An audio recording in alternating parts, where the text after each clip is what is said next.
Good morning, everyone. It is February 10th, 2019. The most expensive midterm ever as special interest paid billions in 2018 for a shot at rolling over you. This is from Matt Argus here at the Free Thought Project.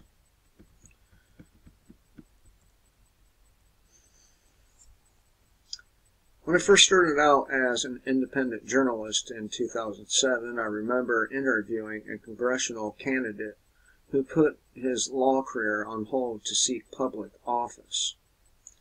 Through my naive and hopeful eyes before the interview, I looked from afar and wondered what may have inspired him to serve the public.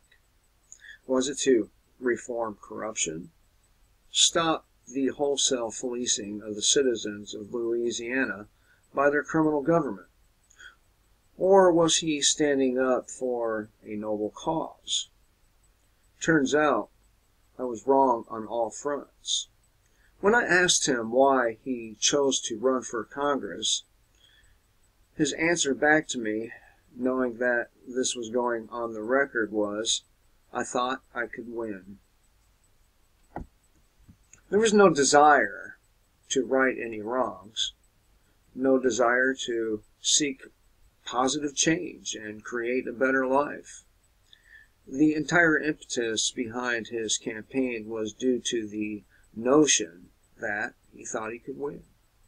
I thought to myself at the time that surely this man was an anomaly, and most other politicians must be motivated by some selfless concern for the well-being of others, otherwise known as altruism. But I was dead wrong. The anomaly is actually the reverse. The politician who seeks office for personal gain is the rule, not the exception.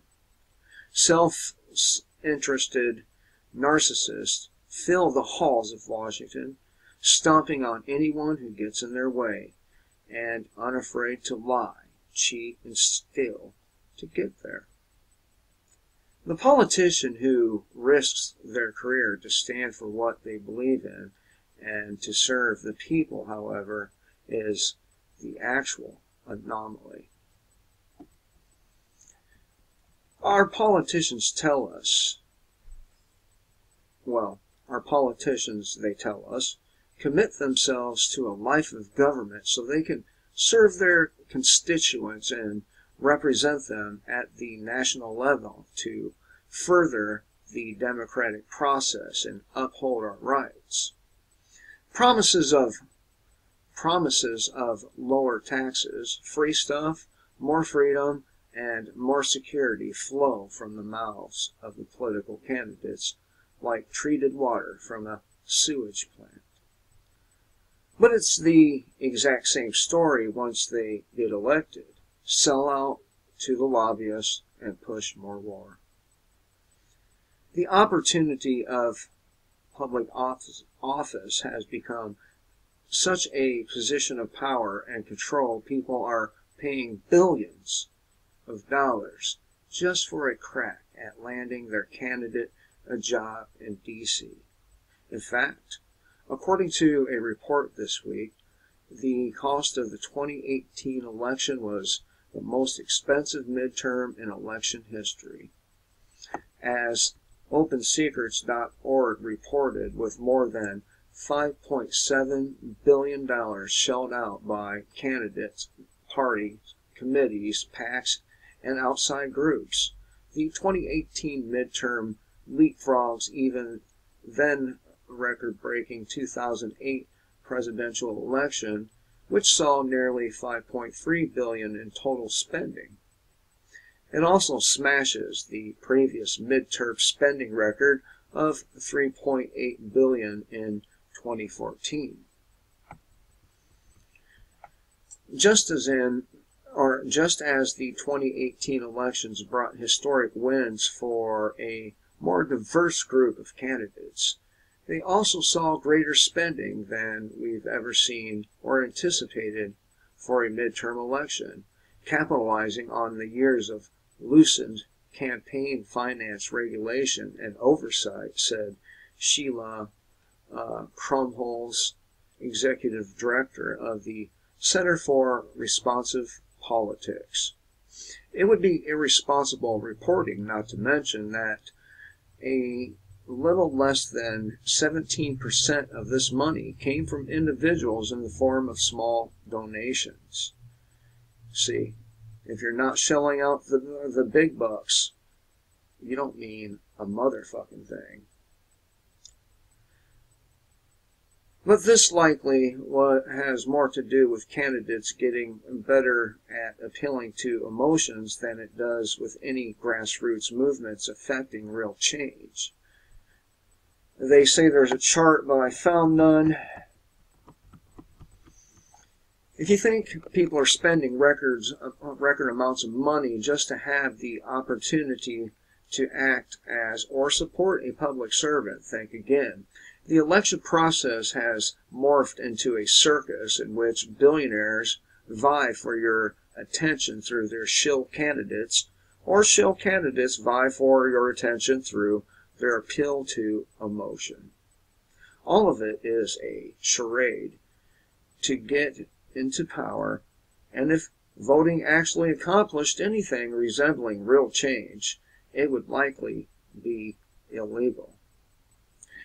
Even if you vote or not, and your party wins or not, because the system is set up this way, the police state will continue. Constantly voting for the lesser of two evils has manifested into an inevitable cycle in which the government gets more powerful and the people get poorer. But don't take my word for it. Just look at the current state of America. 50% of all American workers make less than $30,533 a year. In the meantime, however, the politically connected elite made up of the 0.1% have increased their wealth by more than $1 trillion in the past year. $1 trillion also happens to be the same amount that the U.S. taxpayer has had placed on their backs in the form of government debt in the last year as well. Coincidence? Probably not. But if the Republicans keep the House, we will make America great, right? Or if the Dems take the House, we can finally have nice things, right? Wrong. The reality of the situation is that no matter who gets elected, these politicians have already made a Faustian bargain.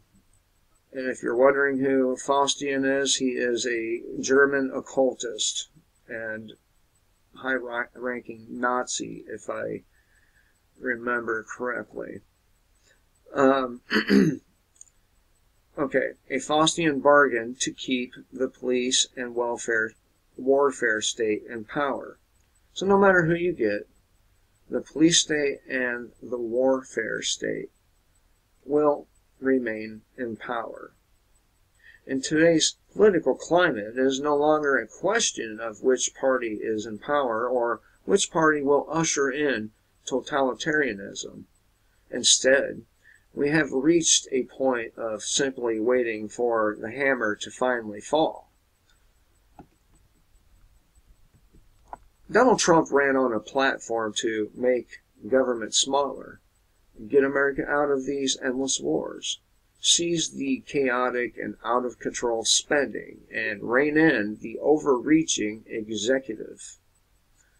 Instead, he's continued wars, increased spending, and followed his predecessor's footsteps in using his position of president to write executive order after executive order, most recently threatening to alter the very Constitution with one. We're not only speeding toward the edge of a perilous cliff, but arguing over who should steer the wheel, leaving no one confident enough available to man the brakes. Any politician who attempts to apply the proverbial brakes is laughed out of Congress, pushed to the fringes, and never sees the light of day in the mainstream media unless it is to smear them. Case in point, Justin Amash and Tulsi Gabbard. The ruling class has no problem flaunting this in front of our faces either. In fact, one congressman even spoke out in a book, bragging about how voting doesn't matter and that the U.S. government views the citizens as sheep. And rightfully so. In 2016, the internet exploded when the book Congressman X was published. In it, the supposed current or former congressman explained that voting is what keeps assholes like him in power. In quotes, "My main job is to keep my job, to get re-elected," Congressman X asserts in the book. It takes precedence over everything. In regard to how the political class views the citizens, Congressman X did not hold back. In quotes again, "Voters are incredibly ignorant and know little about our form of government and how it works," he says. "It's far easier than you think to manipulate a nation of naive, self-absorbed sheep who crave instant gratification. Voters claim they want substance and detailed position papers, but what they really crave are our curtsy car videos, celebrity gossip, top 10 lists, reality TV, tabloid tripe, and the next fucking Twitter message," he rants. And he's right. That's what we've turned into. And this is why they continue to treat you, the American people, as useless eaters. Because that's what Americans have become. Useless, fat, dumbed down eaters. Zombies.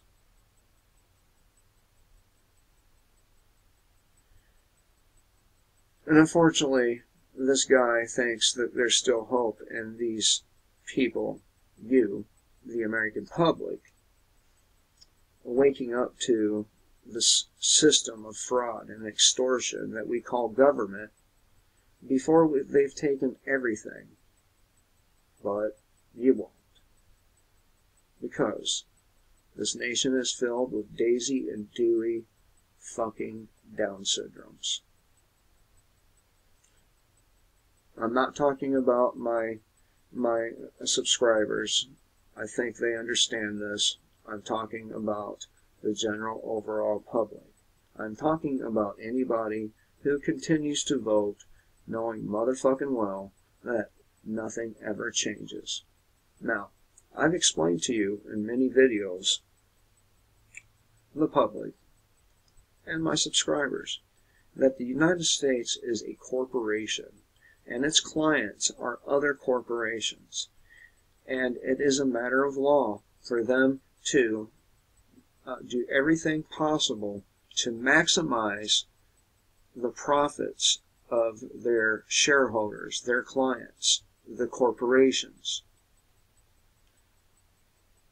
And serving you is not the way to maximize those profits. Anyway, I thought I'd share this with you, my subscribers, because it is telling of what they really think of you, Congressman X there, and for all you people who continue to fall for the left-right paradigm bullshit, come on, get a brain. Till next time, kill the state before the state kills you.